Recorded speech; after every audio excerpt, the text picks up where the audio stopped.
This is what society has been telling us, especially in religious communities. It is not possible to find a man who you're attracted to, who you have great chemistry with, who you really find fun and exciting, and it aligns, it clicks with your personality. Everything is like good and easy, and also has the values that you're looking for, those spiritual values that you're looking for, especially the more religious you go. What's healthy chemistry and what is compatibility? Some of us have these myths because of our wounds, because of our past. Welcome to the Marriage Magnet podcast, where it's not just about attracting the one, it's about becoming the one. I'm your host, Nechama Phillips, and here we focus on growth, high standards, and creating an intentional life and love through self-development. Navigate your dating journey with clarity and confidence, because marriage is not just a box you check off. It's your life. Hello, everyone, and welcome back to the Marriage Magnet podcast. I'm your host, Nechama Phillips, and today's episode is something I am so on fire about. It's been something that's coming up so much in my clients' experiences with all of you on Instagram, on the podcast. Like, I've been getting questions about this, and I am so on fire about this that I decided to create a course that's going to be for women who are dating, who are faith-based, who are religious and want that real ultimate marriage and family of their dreams, and are struggling to find good quality men, are struggling to find the ways within themselves, the patterns that attract the right kind of guy for them to create that really, really strong, spiritually aligned, incredible, healthy and happy marriage and family of their dreams. And so this is just a topic I'm so excited to talk about. I've been working on this course in the background, and it's just been lighting me up so much. And also, the more that I've been reaching into myself and looking back at my experiences and my dating life and seeing just how much of my struggles in dating fell into this category of, and we'll talk about it more, but basically of like the chemistry versus compatibility. Like, how much should I focus on the attraction? How much should I focus on making sure that our goals are similar and aligned? And of course, it's a mixture of both, but it's really hard sometimes to balance, especially when there's so much pressure, there's so much noise, there's so much opinions. People are telling you, oh, attraction doesn't matter. Or people are saying, like, as long as your goals are fine, it's good. Or they're like, no, you have to marry someone you're attracted to. But then you're like, well, every guy that I am attracted to is like a bad boy or someone that's not good for me or someone I'm crushing on but doesn't even want to date me back. Like, there's just so much of this feeling of like I need to choose one or the other. And so I'm just so excited to talk about this today and to bring up the struggles that women face in this area and how to fix it.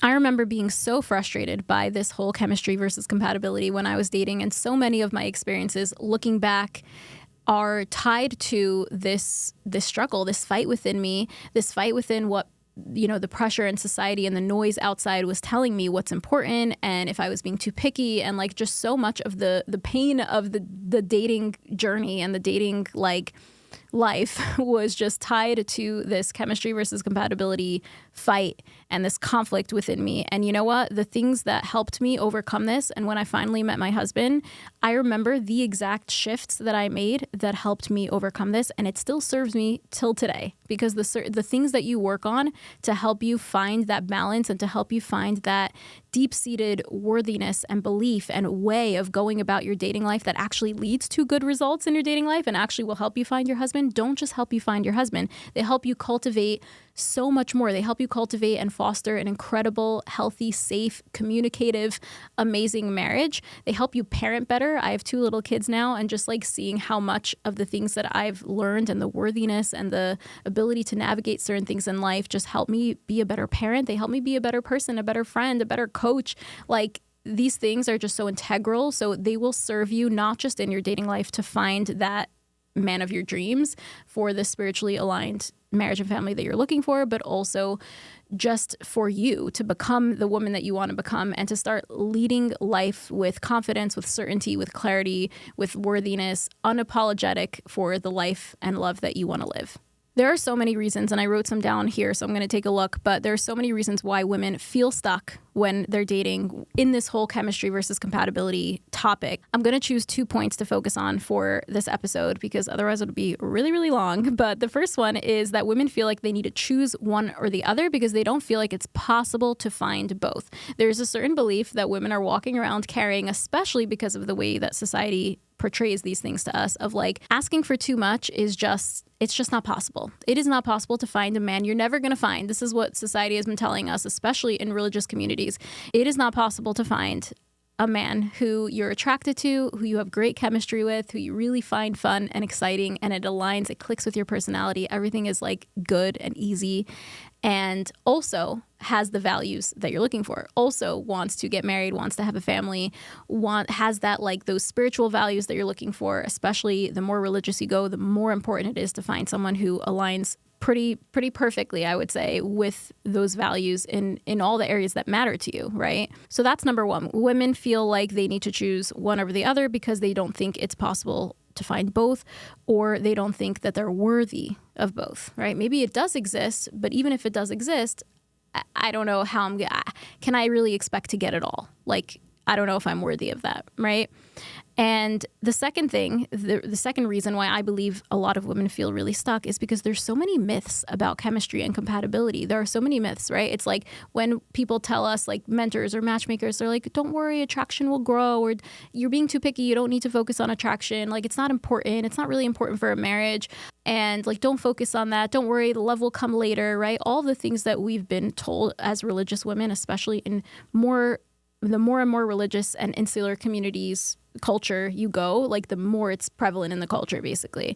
There's so many myths, right? And there's myths also about what is actually chemistry, what is actually compatibility. Some of us really think chemistry is our attachment wounds, right? Like, so many of us are thinking chemistry is that feeling of like the push and pull of like not actually getting what you want, but still like hoping for it and wanting it, and the fight and the will he text me back, and just like there's so many myths about understanding what is actually healthy chemistry, right? What's healthy chemistry and what is compatibility? Some of us have these myths, and these, because of our wounds, because of our past experiences, maybe even we can have these wounds of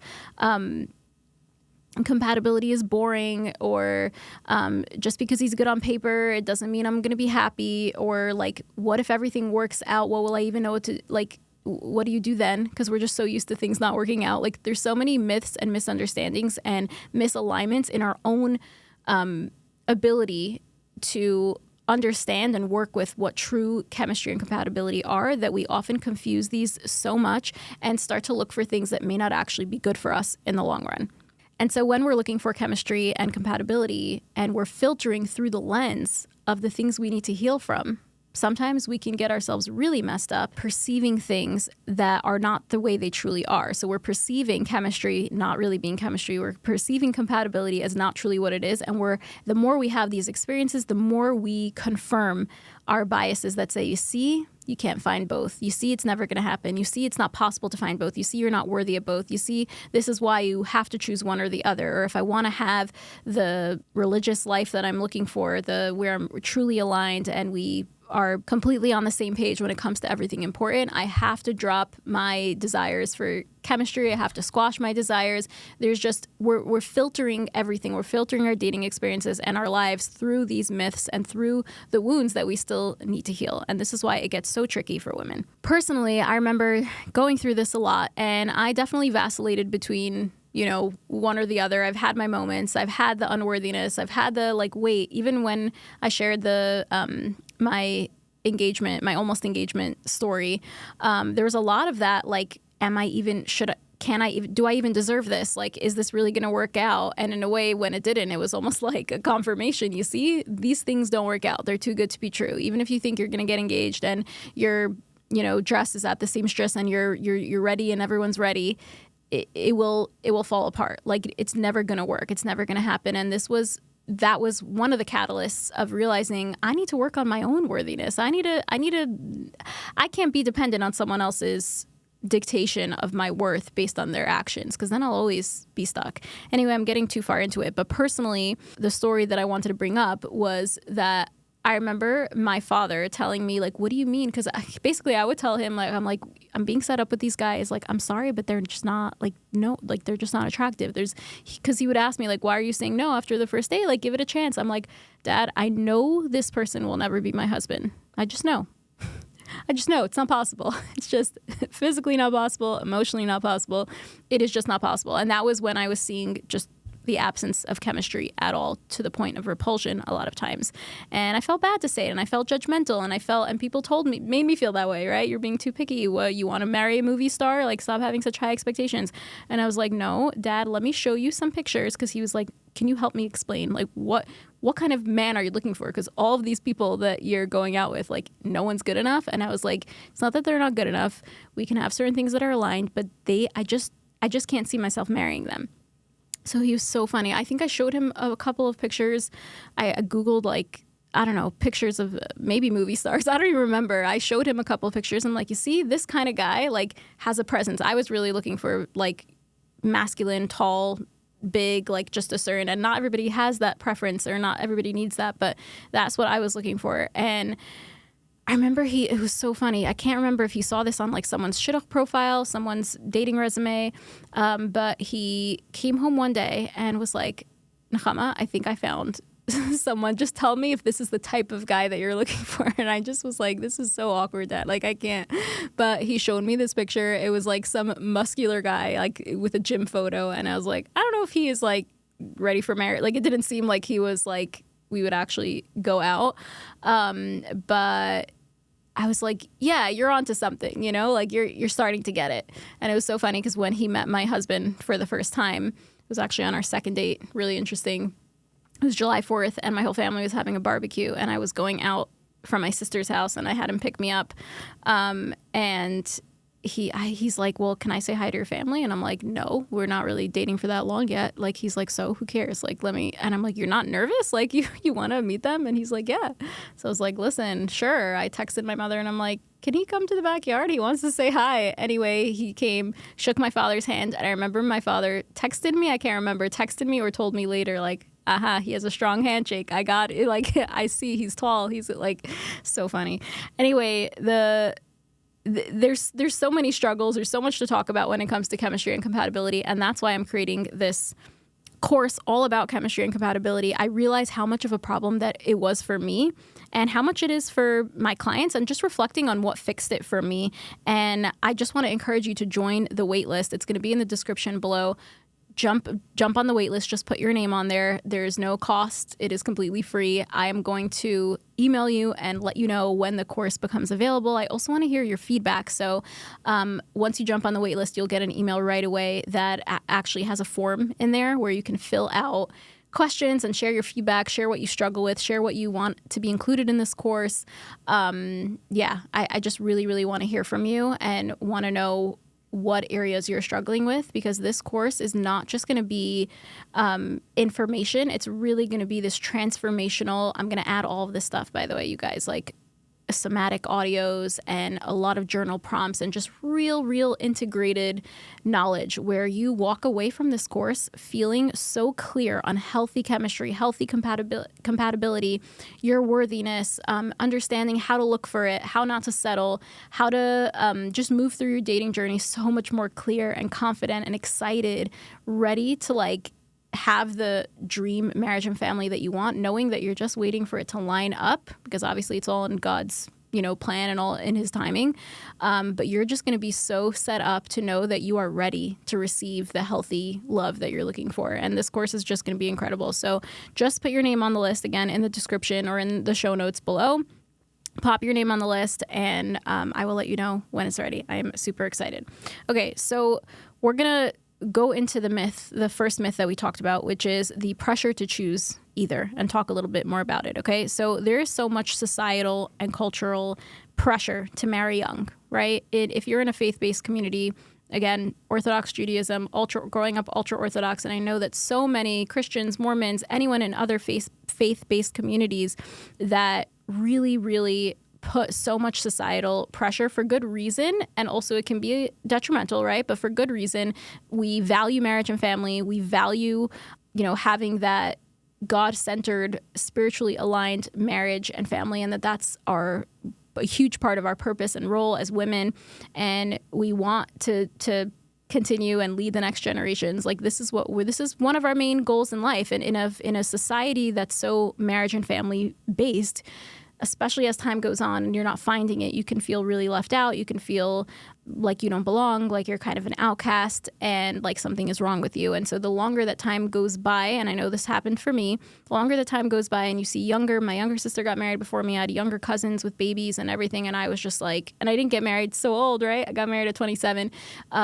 Some people can laugh at that. But for me, I was dating since I was 19, and I was, again, wanting to start this next chapter of my life so badly. And so in this kind of culture where there's so much pressure and there's just a lot of opinions, right? Like your family's involved, there's matchmakers maybe, there's friends and family setting you up, and there's just societal and cultural noise and opinions telling you what's important, what's not important. And often women are told that attraction is not important, right? Or they go hard in the other direction because they're like, it's almost like an act of rebellion. Like, I don't want to focus on the compatibility. I don't care if we have the same goals. Like, I want to marry someone I'm attracted to. I want to marry a hot guy, like, right? And so the problem is that we have a lot of times extremes where we have the chemistry, but we don't have the compatibility, and that's unstable. It's not going to give us the marriage and family that we want. Or we have the compatibility, he's good on paper, but we don't have the chemistry. And honestly, that's plain and simply settling.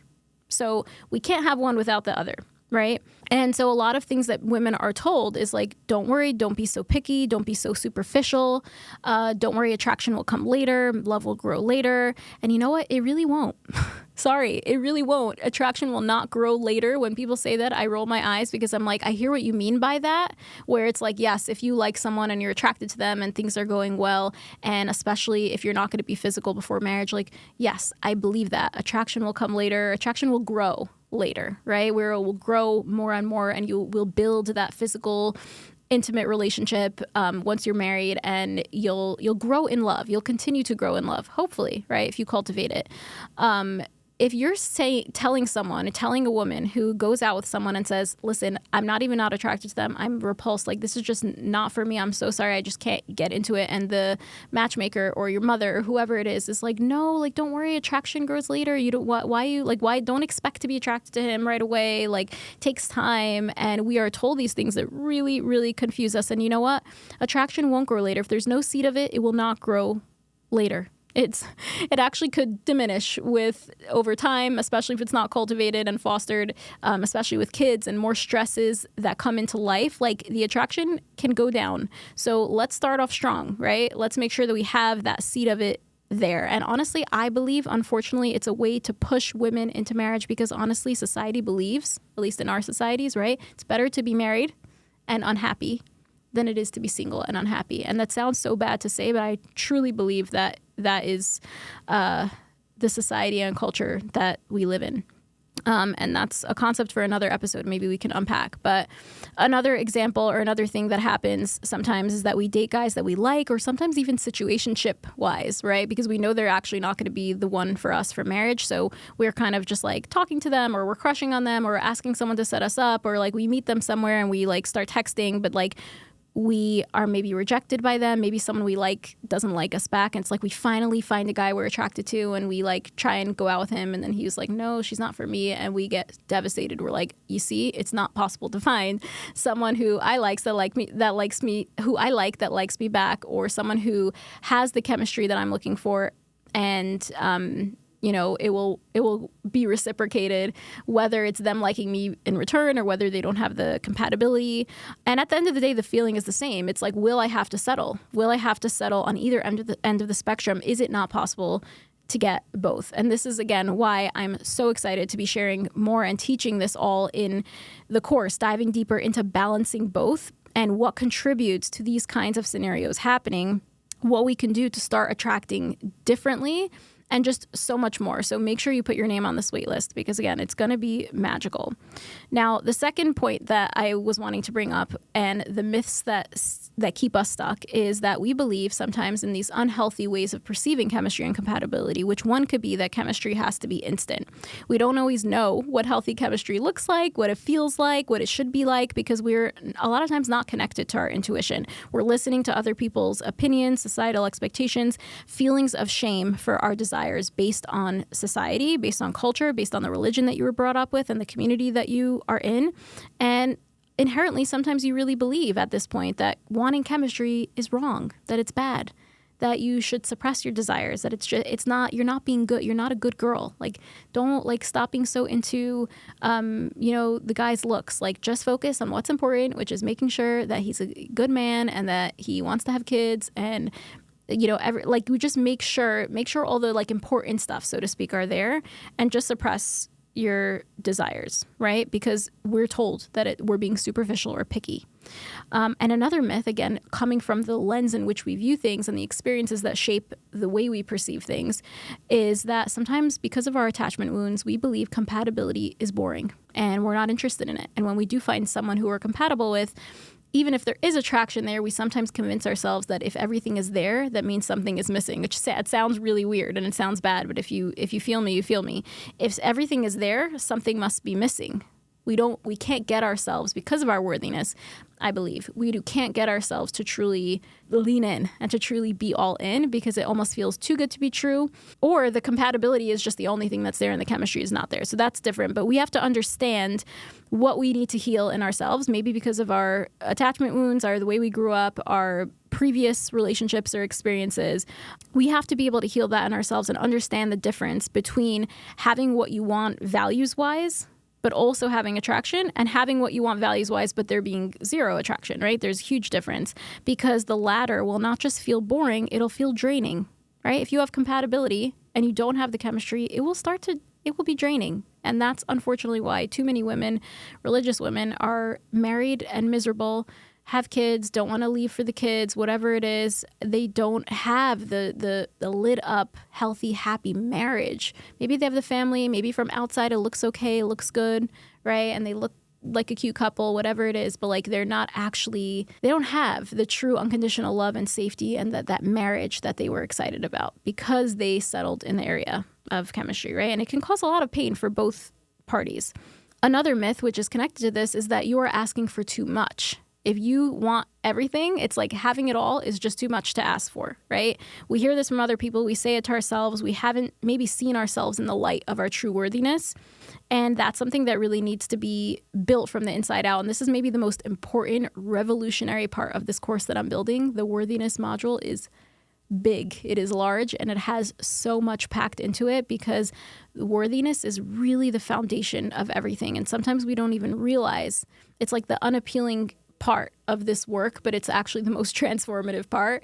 And in order to balance chemistry and compatibility in the right way, in the way that's going to bring us to what we want, we need to work on our worthiness. And so we are going to be tackling all of these myths head on in the course. Again, make sure, go to the description, go to the show notes, put your name on the list. This course is going to be incredibly transformational, and you're going to want to hear when it's out.